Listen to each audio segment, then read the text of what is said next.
መድብል ትትናን ከዛ ቤት አስወጣት። ጀግናው እንግዲህ ደፋሩ የማይፈራው መድብል እንደምንም አድርጎ ትትናን ዝናን ለወራቶችና ለቀናት አንድ ቤት ዘግቶባት የነበረችን ሴት ማስመለጥ ችሏል። በዚህም የተነሳ እንግዲህ መድብል አሁን ላይ ይህች ልጅ ማሳለፍ የመስጠት የለብኝም ካሁን በኋላ የራሴን ማድረጋት በማለት ለብሩክ ለወንድም ይህንን ሀሳብ አጋርቶታል። ብሩክም እንግዲህ እኔ በጣም ደስ ይለኛል ወንድም የራስህን ህይወት እየኖርክና ከዛ በተጨማሪ ደግሞ አልበምክን እየሰራ ቁጭ ብትል በጣም ነው የምመኝልህ እንጂ ምንም ከአንተ የሚደብቀው ሆነ ሌላ ነገር የማደርገው አንዳችም ነገር የለኝም። ስለዚህ ደስ እንዳለህ አድርግ። ዋናው ደግሞ ይችን ልጅ ማስመለጥህ ለእኔ ኩራት ነው። ቃሌንም እንዳልበላ አድርገኸኛል። የኔ ወንድም እንደሆንክም ተማምኜብሃለሁ። ከዛ በተጨማሪ እንግዲህ በሌሎች ነገሮች እንዲሁም ደግሞ በምታደርጋቸው ስራዎች እርግጠኛ ነኝ አንድ ቀን ስኬታማ እንደምትሆን በማለት እንግዲህ ጥሩ ነገሮችና ማበረታቻዎችን ሲሰጥም ነበረ። እንግዲህ በሌላ በኩል አጅሪት ሉላና ሙጌ ተደብቀው ይገኛሉ። ታዲያ ደላለው መርዞ አሳልፎ ሰጥቷቸዋል።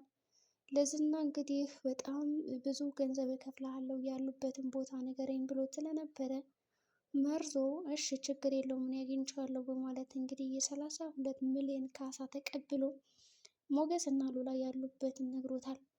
እንግዲህ መድብልም ያችን ልጅ ካስመለጣት በኋላ ምንድን ያደረገው የት መደበቅ እንዳለበት ግራ ግብት ብሎ ስለነበረ ወደ እነ ብሩክ ቤት ካመጣዋት ይይዛታል ብሎ ወደ ፖሊስ ጣቢያ ነበር የወሰዳት።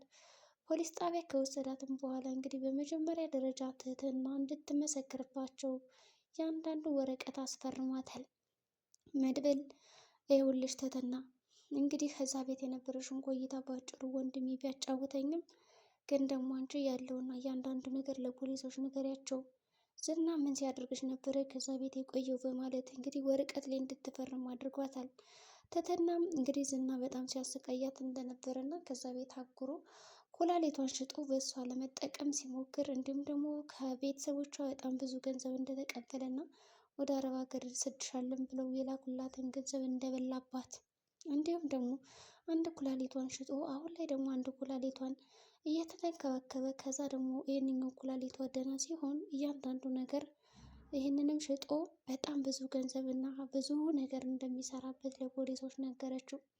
አንድ የ70 ዓመት ሰውዬ አለ እና የኔን ኩላሊት የፈለጉት ለዛ ሰውዬ ህይወት ሲባል ነው። እንግዲህ ያ ካሊሞሴዛ የሚባለው በጣም ያንን ሰውዬ ይፈልገዋል። ያ ሰውዬ ለመዳን ደግሞ የኔ ኩላሊት ግዴታ ስለሚያስፈልገው እኔን እስከዛው ድረስ እየተንከባከቡኝ እና እየቀለቡኝ ነበር። ያለ ፍላጎት ምግብም ሆነ ውሃ ያስበሉኝና ያስጠጡኝ ነበር። ምክንያቱም በእጃቸው እንድሞትባቸው ስላልፈለጉ ለዛ ሰውዬ መኖር አለብሽ ስለተባልኩኝ እኔም እነሱ የሚያዝዙኝን እያንዳንዱ ነገር ከመተግበር ወደ ኋላ አልልም ነበረ በማለት በጣም እያለቀሰች እንግዲህ ለፖሊሶቹ ነግራቸዋለች። ፖሊሶችም እንግዲህ አታስቢ ያደረጉሽን ነገር እያንዳንዱ እንበቀላቸዋለን። አሁን ግን ቃልሽን ስለሰጠሽን በኋላ ማጠፍ ስለማይቻል ይህ ትልቅ ምስክር ስለሆነ ፈርም የለም በማለት እንግዲህ ወረቀት ላይ ያስፈርመዋታል። እንግዲህ ትህትና እሺ በማለት በደስታ ነበር የፈረመችው።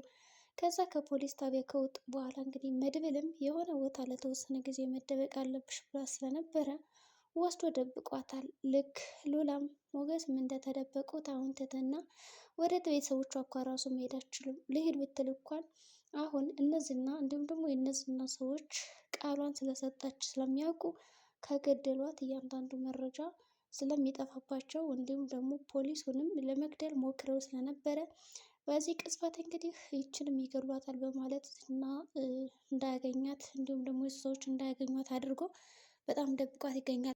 ማህሌትና ጠበቃው ደግሞ በአንድ ተጣምረው ዝናን ለማጥፋት እየሞከሩ ነው። እንግዲህ ያ ጠበቃ ልክስክስ የሆነ ትህትናን ዝና ወይም ደግሞ መድብል ከማስመለጡ በፊት ጥቃት ሊያደርስባት ሞክሮ ነበር። ታዲያ ዝና መጥቶ እንግዲህ ገላግሏታል። ያንን ጠበቃም እንግዲህ እንደፈለገው ቀጥቶታል። በመጀመሪያ ደረጃ እንግዲህ እድሉን የሰጣት ለትህትና ነበረ። ትህትና እንደፈለገሽ አድርጋሽ ቅጮ ይህንን ሰውዬ ይህንን ወስላታ ለካ ሉላንም እንደዛ አስገድደው ሊደፍራ ሲል ነው በፖሊስ ያሳሰረችው። አንቺ ምን አድርገው መጀመሪያ ይላትና እንግዲህ ትህትና ከዛ ቤት ከማምለጧ በፊት ቀጥታው ነው እንግዲህ የወጣችው። ይህንን ጠበቃ ተብዬ ልክ እንደ ዶሮ ጮሆልኝ ስትለው ዝና ራሱ በጣም እየሳቀ ነበረ። አንደኛ ካሜራ አለው ቤቴ ባትናገር ግን እውነቱን አልቆላል ይለዋል። ከዛ ራሱ ተናገረ ማለት ነው። እንግዲህ ያው ጥቃት ሊያደርስባት እንደነበር ሊደፍራት እንደነበረ ይሁን እንጂ እንግዲህ ትህትናም ቆይ እኔ ከሚስት ምን የተለየ ነገር አለኝ ስትለው እንግዲህ ዝና በጣም ነው የሳቀው። ወርቅ የምታገኝ መስሎ ነው ወይስ ምንድን ነው ይለዋል እንግዲህ ጠበቃውም እንግዲህ ያው ተርበትብቶ ቅርታ አድርግልኝ ብሎት ከዛ እንደምንም ብሎ እንግዲህ ነበረ እዛ ቦታ የወጣው። ይሁን እንጂ ተደብድቦ እሷም ብትሆን ቀጥታው እንደገና ዝናም ቢሆን ደብድቦት ነበር ያስወጣው። ከአሁን በኋላ እኔ እናንተ ስራ የሚባል ነገር የለንም፣ አላውቅም፣ አታውቀኝም በማለት እንግዲህ እዛ ቤት አባሮታል ማለት ነው። ጠበቃው ግን ታያለ ዝና እኔ ራሱ ሂጄ እመሰክርብሃለሁ፣ ጭራሽ እንዴት ብትደፍረኝ ነው የህግ ሰው እንደዚህ የምደበድብ በማለት እንግዲህ ጠበቃውም ከሶት ይገኛል። ጠበቃው አሁን ላይ ተደብቋል።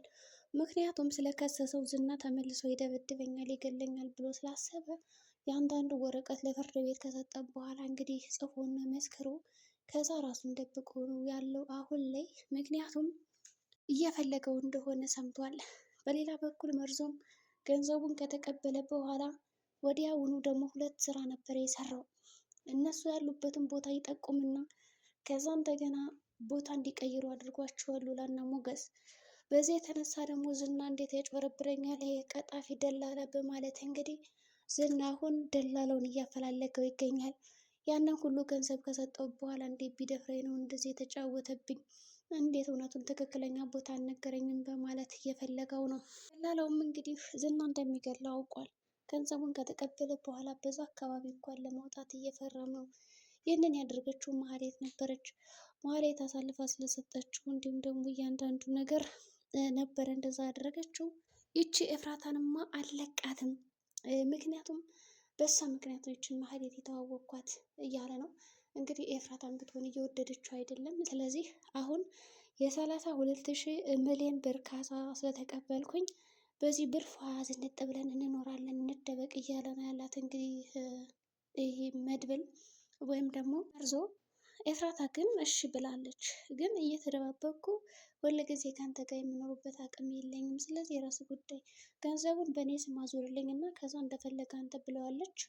መርዞም ስለሚወዳት እሺ በማለት እንግዲህ የሰራውን እያንዳንዱ ገንዘብ በራሷ ስም አድርጎላታል። ግን ደግሞ በራሱ ገንዘብ ካደረገላት በኋላ በስሟም አላቀም የሚል ክህደት ሰጠዋለች። በዚህም እንግዲህ እኔ ዝናን ያን ሁሉ ገንዘብ አጭበርብሬ ተቀብዬ አንቺ ግን እንደዚህ ትክጅኛለሽ ብዬ አልጠበቅኩም ነበረ በማለት በጣም አልቅሶ ለዳጣ ይነግራታል። ዳጣም እንድትረዳውና እንድታገዘው እንዲሁም ገንዘቡ እንድትመልስለት ሽምግልና ሚልካትም እኔ ምን አገባኝ፣ በእርግጥ ነው እኔ ነኝ አስተዋወቁ ከኤፍራታ ጋር፣ ግን ደግሞ ገንዘቡን አለመመለስ የመመለስ መብት እሷ ናት ያላት። ስለዚህ እንደምንም አድርጋ አስመልሳት እንጂ እኔ አላውቅልም ትለዋለች። እኔ ጓደኛዬ ነሽ ብዬ ባማክረሽ አንቺ ግን ጉድ አረግሽ በማለት እንግዲህ መርዞ በጣም ተናዷል። እንግዲህ በቅጽበት ሌላ ስራ እያፈላለገ እያለ እንዲሁም ደግሞ ኤፍራታን እየፈለጋት እያለ በመንገዱ ዝናን ያገኛል። ዝናም እንግዲህ ከአጀሬ ካለቀው ጋር እያወራ ነበረ።